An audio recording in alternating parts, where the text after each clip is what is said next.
Bonjour à toutes et à tous, j'espère que vous allez bien. Je vous disais que la décadence avait un côté tragicomique. Je ne m'attendais pas à ce que notre semaine, cette semaine, soit la semaine de la tragicomédie. Dernier épisode en date, l'imam Hussein qui s'est évaporé en délit de fuite. Là, on ne parle pas d'un mafieux, on ne parle pas d'un criminel, on ne parle pas du patron de la mafia marseillaise ou du milieu corse. On parle d'un imam, d'un petit imam désarmé qui a réussi à s'enfuir et à confondre la police française, les polices françaises, renseignements généraux, DST, DGSE, je ne sais quoi.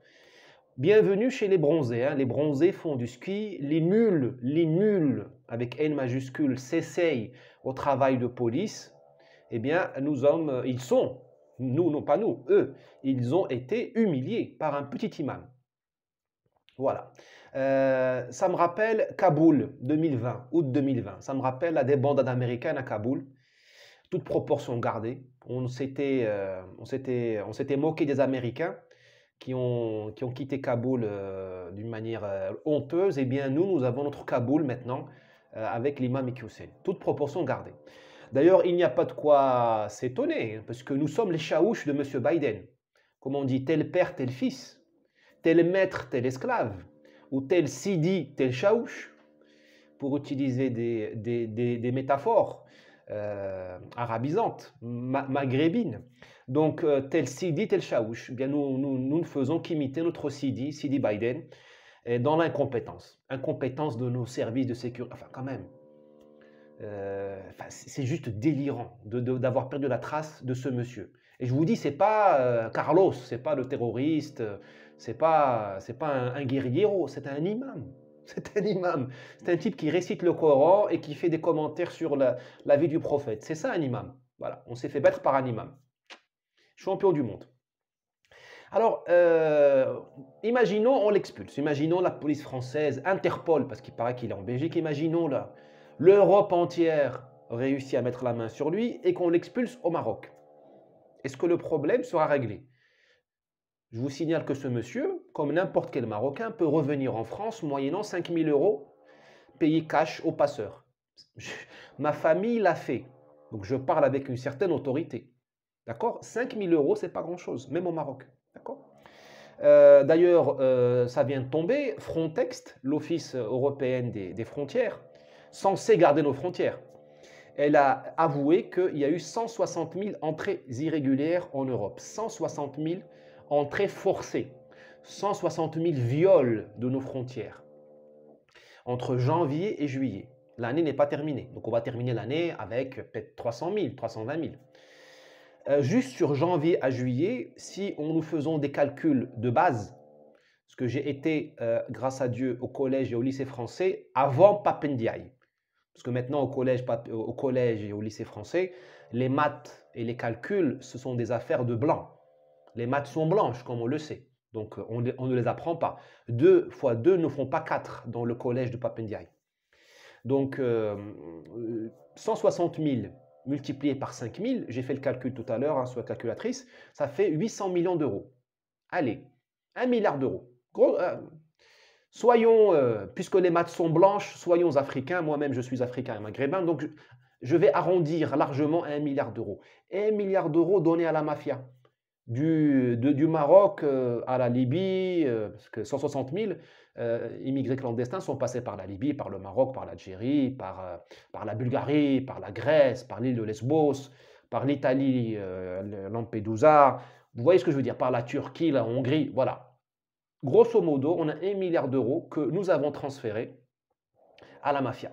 Je dis bien nous, parce que ces 160 000 immigrants clandestins ont été accueillis à Lampedusa par la Croix-Rouge italienne, par la Croix-Rouge française en France, à Vintimille, par la Croix-Rouge espagnole en Espagne, à Tarifa, à Melilla, à Ceuta.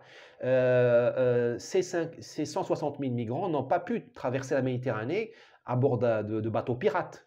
Il y a des rendez-vous qui sont mis en place avec les ONG franco-françaises et européennes. Je ne vais pas les citer, mais vous les connaissez. D'anciens ministres français, au moins 2, travaillent pour ces ONG. Vous avez l'Ocean Viking, pour ne citer que lui, qui donne des rendez-vous par radio VHF aux passeurs libyens pour leur dire voilà les coordonnées GPS, longitude, latitude, tu me ramènes les migrants. Les migrants, les Libyens, ils ne débarquent pas, les migrants à Naples ou à Lampedusa. Non, ce sont les ONG européennes financées par vos impôts. Et toute cette chaîne logistique, elle n'existe que parce que vos autorités, nos autorités françaises et européennes permettent le débarquement des immigrés. C'est pour ça que les gens payent 5 000 euros, parce qu'ils savent qu'ils vont être débarqués dans des ports sûrs où ils seront pris en charge. Je vous dis, ma famille l'a fait, donc on ne va pas se raconter des histoires. Donc voilà, donc c'est ce milliard d'euros que nous avons transféré, vraiment transféré aux passeurs maghrébins. Ils permettent de financer la guerre au Mali. Vous voyez, bienvenue chez les bronzés quand même, hein. Les bronzés font de la politique. Parce que la France vient de quitter le Mali. Mais les djihadistes du Mali, d'où est-ce qu'ils prennent leur pognon? Il n'y a pas de pétrole au Mali, hein. Il n'y a pas de gaz, hein. Le Mali, ce n'est pas l'Algérie, hein. Ce n'est pas non plus la Libye. Le Mali, il n'y a rien. Le Niger, il n'y a rien. Le Tchad, il n'y a rien. Mais d'où vient l'argent des djihadistes qui pullulent dans ces pays, du Burkina Faso? Eh bien, de l'immigration, notamment.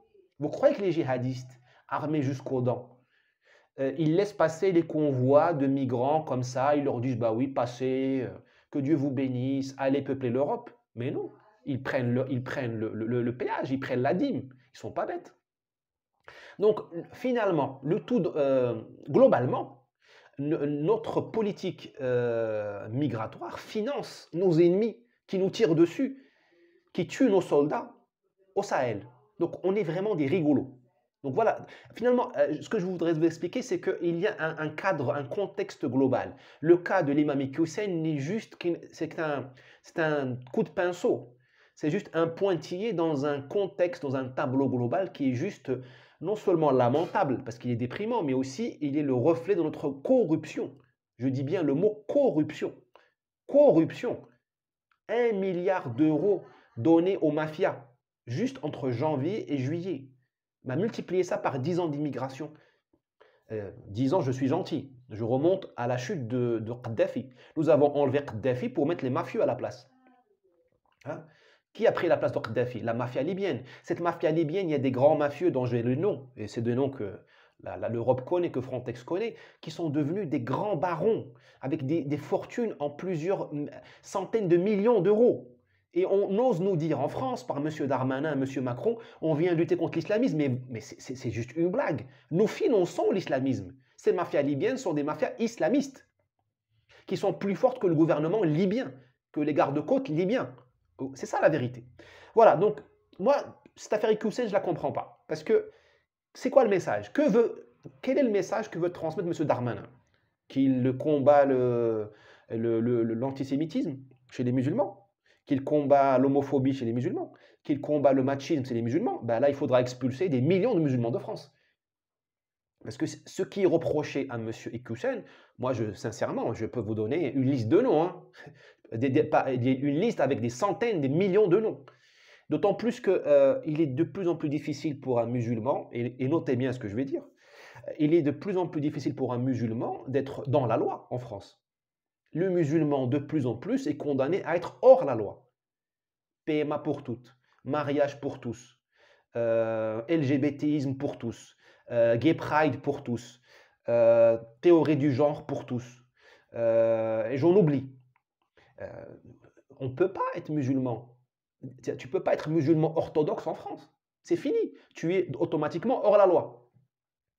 Je n'appelle pas à l'insurrection. Je n'appelle pas à la désobéissance. Je n'appelle pas au fanatisme. Je vous appelle juste à être lucide, à exercer le bon sens. Parce que si vous mettez en tôle Hussein ou vous l'expulsez, il faudra mettre en tôle, expulser la plupart des musulmans qui daignent appliquer leur religion. De plus en plus en France, être musulman, c'est ravaler des pans entiers de sa religion. Mais des pans entiers, c'est éteindre, c'est fermer les yeux. Avant, on disait aux musulmans de France, assimilez-vous, c'est-à-dire portez pas le voile, portez pas la barbe, faites le ramadan discrètement. Là, on va commencer à leur dire, fermez les yeux et les oreilles. Vous voyez ce qui est devenu la loi française. Le délit d'homophobie, comme ça, la censure. Si un musulman met sur Twitter qu'une femme n'a pas de pénis, il va en tôle. On va mettre en tôle tout l'islam. On va commencer d'ailleurs par mettre en tôle tout le rap français. Pourquoi on sort Iqiyoussen, on ne sort pas les rappeurs français qui sont beaucoup plus machos que M. Iqiyoussen? Beaucoup plus. Pourquoi on ne ferme pas Skyrock? On a bien fermé Russia Today par un oukase de la nomenclature bruxelloise. Pourquoi on ne ferme pas Skyrock? Le machisme du rap français est dégoulinant. Même l'homophobie du rap français. Pourquoi on ne met pas en tôle les rappeurs français pour homophobie? Vous voyez, on est chez les fous. Où est-ce qu'on va? Ça n'a pas de sens. On ne va pas mettre hors la loi toute la population, enfin toute une population, toute une jeunesse.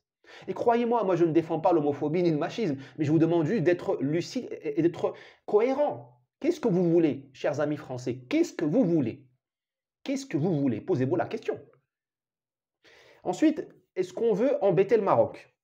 Est-ce que l'expulsion de cet imam vers le Maroc est un moyen de dire aux Marocains, bon, merde, voilà, pour parler vulgairement. Est-ce que c'est un moyen de dire aux Marocains merde, alors qu'on fait bisous bisous avec les Algériens? Parce que Macron est obsédé par l'Algérie. Bon. Est-ce que c'est ça? Peut-être. Je sais que les relations entre le Maroc et la France sont extrêmement, comment dirais-je, sont brouillées. Sont pas tendues, sont brouillées. Bon. Pour des raisons plus ou moins sérieuses. Est-ce que, si c'est ça, si c'est embêter le Maroc, est-ce que vous croyez que le Maroc est embêté par Iqiyoussen? Mais des Iqiyoussen, nous, on en a des masses. Et on sait gérer ça. Tu sais, ce que dit M. Iqiyoussen, c'est le mainstream au Maroc. Et tout va bien. Nous, on sait gérer nos islamistes. D'ailleurs, nous avons donné le pouvoir aux islamistes pendant 10 ans. 10 ans. Et nous les avons déshydratés. Nous les avons transformés en une blague. Nos islamistes sont devenus une blague. Une pâle copie de l'islamisme. Donc ça ne nous emmerde pas, nous. Ça ne nous embête pas, l'expulsion des imams. Et d'ailleurs, la France de M. Macron, de M. Darmanin, qui roule des mécaniques, qui disent qu'ils veulent expulser M. Iqiyoussen, elle s'approvisionne. Là, notez bien, si vous voulez bien, hein, s'il vous plaît, notez bien ce que je vais dire. La France s'approvisionne en imams au Maroc. Vous importez les imams marocains parce que vous n'êtes pas capable de former des imams. Parce que vous ne savez, parce que vous ne parlez même plus l'arabe. Avant, en France, il y avait des arabisants, il y avait des grands professeurs de langue qui parlaient l'arabe classique. De moins en moins. Vous avez de moins en moins d'islamologues en France. Vous avez des commentateurs de plateau TV. Vous avez des gens qui vont sur LCI, sur CNews, mais ce sont des gens inutiles. Vous n'avez personne pour parler l'arabe classique et pour former un imam. Vous n'êtes plus capable de ça. Il n'y a plus de Jacques Berck, il n'y a plus de grands islamologues et arabisants. Hein? À l'époque coloniale, du temps de Lyautey, je vais prononcer un gros mot dans la France de Pape Ndiaye, à l'époque de Lyautey au moins, vous aviez des gens comme Montagny qui colonisaient le Maghreb, mais qui comprenaient l'arabe et l'islam. Ils savaient ce que c'est que l'islam. Là, vous avez 10 millions de musulmans en France et vous n'êtes pas capable de former un imam avec tout le pognon que coûte l'État français, tous les impôts qu'il y a. Et tout le monde, les fonctionnaires qui y a à Place Beauvau, je me demande, mais qu'est-ce qu'ils foutent? Qu'est-ce qu'ils foutent? Bon, donc le Maroc, il forme vos imams. Vous lui envoyez des imams de France, des Français, des Marocains de 3e, 4e génération, vous les envoyez au Maroc, et le Maroc vous facture. On vous facture ça, et je pense qu'on vous facture ça cher. Et puis on vous envoie des imams marocains nés au Maroc qu'on vous prête, comme des coopérants. Voilà. C'est ça la colonisation inverse. Vous les avez colonisés pendant des années, et là maintenant, nous, on vous envoie des gens, pas pour vous coloniser, mais pour vous apprendre la vie, pour vous apprendre l'islam. Quand je vous dis ça, moi, vous voyez bien le second degré. Hein. Mais c'est vrai, on vous envoie des coopérants, comme jadis, vous nous envoyez des coopérants pour nous apprendre à gérer un marché, à monter une bourse des valeurs, pour nous apprendre à planter le maïs ou à planter la canne à sucre. Voilà. Maintenant, c'est nous qui vous apprenons des choses. Donc le Maroc, Iqiyoussen, c'est un épiphénomène. On vous envoie 2000 Iqiyoussen si on veut. Si on voulait, on pourrait. Voilà. Nous, l'Algérie, le Mali, tout le monde vous envoie les imams parce que vous n'êtes pas foutu de gérer l'islam de France. Donc voilà. Donc en résumé, cette affaire Iqiyoussen, moi, elle m'horripile. Elle m'horripile, elle ne sert à rien. À part nous dire que nous sommes en fin de règne et qu'il est urgent de remplacer cette bande d'incompétents qui sont emparés de choses très sérieuses. l'ordre intérieur, la sécurité intérieure, les affaires religieuses. Mais c'est très sérieux. On ne peut pas donner ça à des gens comme ça. Bon, n'hésitez pas à partager cette vidéo et à la commenter. À demain.